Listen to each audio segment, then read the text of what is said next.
Bonjour à tous, voici la maquette de frein que vous avez réalisée. Cet ensemble de pièces forme un mécanisme. Donc, certaines pièces sont mobiles les unes par rapport aux autres.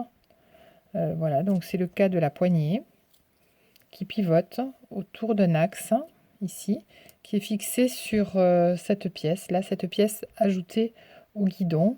Alors pourquoi faire? Pour laisser passer la main qui tient le guidon.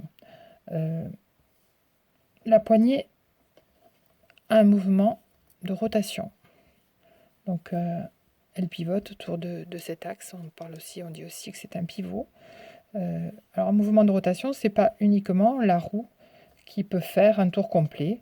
On parle aussi de mouvement de rotation quand la pièce pivote de quelques degrés.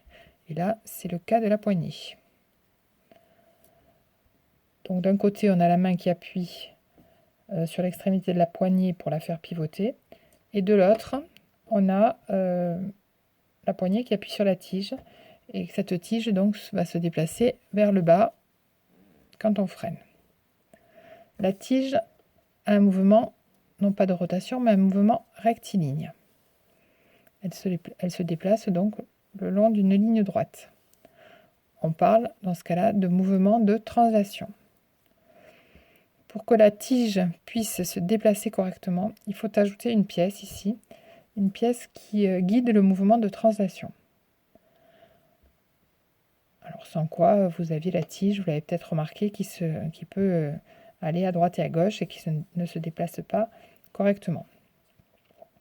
Alors ce mécanisme transmet un mouvement depuis donc, la poignée jusqu'au sabot, mais également il le transforme puisqu'on a d'abord un mouvement de rotation qui est transformé en mouvement de translation. Alors ce mécanisme aussi, bien sûr, il transmet une force puisque la force exercée par la main est transmise jusqu'au sabot qui appuie sur la roue. Et c'est ce frottement qui ralentit la roue et donc le vélo. Voilà ce qu'il fallait comprendre à travers cette maquette.